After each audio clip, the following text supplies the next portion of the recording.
Hey guys, welcome to Moose's Machinery. This is going to be a really short and sweet video about some periodic maintenance items on a lathe. This is particular to the Grizzly 4003G.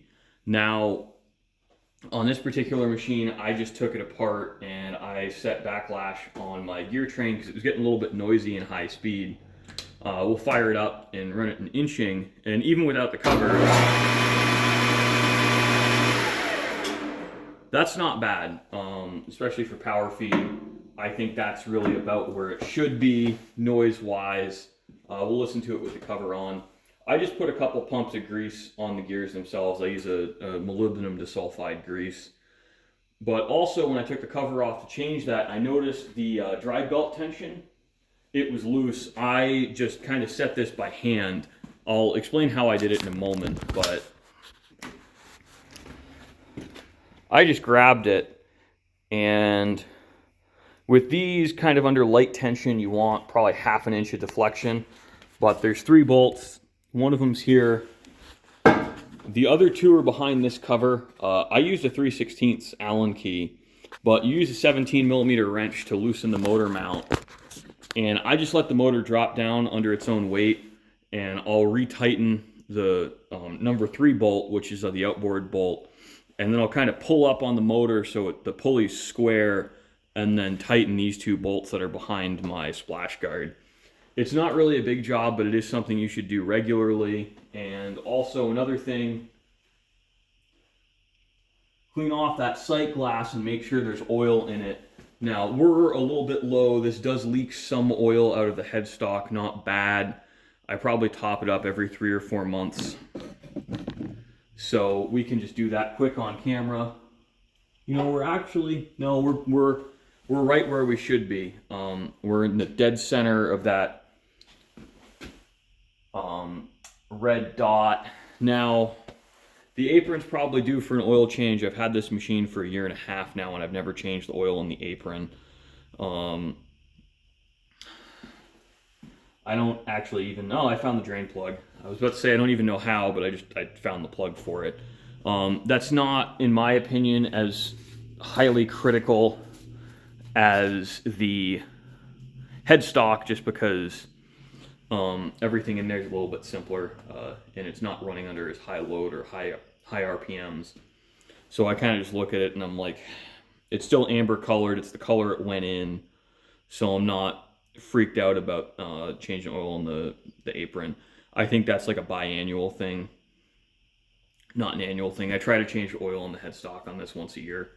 It's not due yet. It's going to be due in September. So just wanted to cover a few quick maintenance items. These machines are relatively low maintenance. Lubricate them. Now, if I was having issues with it, we could adjust the bearings. I don't think there's actually a set periodic maintenance interval, but just putting it in neutral, spinning it and grabbing it, I don't feel any wiggles. I don't feel any crunchy spots. This is not the most scientific way to test it. Really what you should do is put the dial indicator on the face and whack it. See how much it moves. You know, you'll pull the back cover off, and there's just a nut and basically a drawbar that'll tighten this up as the bearings wear. With good lubrication, I don't think that it's very often you're actually going to need to do that, unless you're crashing it a lot. And I'm relatively nice to this machine. I think if you've seen videos, usually the worst they'll do is like a 40,000th depth of cut in steel, and I think that's fine for a 2-horse machine like this. I don't think you're going to break anything. The belts are really going to slit before you get yourself into trouble. And you know, it's tough too, because also I think the belts are probably more prone to slipping because this is grease lubricated. There's no splash guard between the belt and the gear train, and you've got to put some kind of lubrication on the gears or they're going to wear prematurely. And looking at it, actually, my gears are in pretty good shape. You know, there's no real noticeable wear on them, which is, it's nice, you know.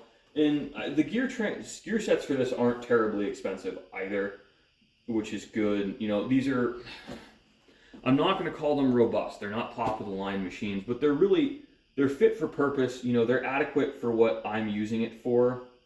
and I think what the majority of purchasers are, which is really just like light commercial service, 4 to 5 hours a week.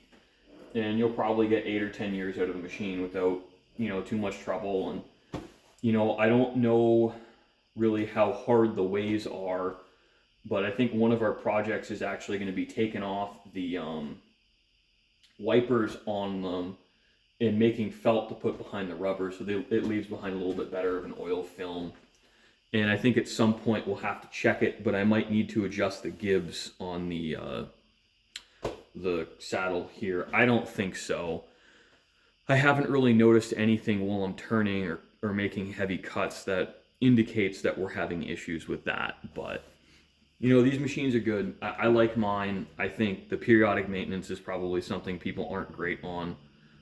I do see a lot of people say, oh, well, I had this, and that issue. And I hate to say it, a lot of times, guys, your reliability issues are caused by bad maintenance. And these are not top of the line machines. They're very lightweight. I mean, looking at it, our headstock casting is hardly 10 inches deep. So it's not exactly a heavyweight, high mass machine. I mean, this thing's barely 1,200 pounds. You got to be a little bit realistic with what a 1,200 pound machine is going to do and how much it's going to flex under cuts. So thanks for watching, guys. I hope you enjoyed, and I hope this helps some of you guys who own similar machines, just to remind you, like, just tighten your belts once in a while. We're going to put it back up in our top speed, so 1,400 RPMs, and fire it up. If you hear belt squeal on startup, so you hear kind of like a squeal, that's a sign your tension's bad. You'll notice that more with a chuck on than when you just have the machine kind of stripped down like this and there's not that extra rotating mass. But again, thanks for watching, guys. Hope you enjoyed.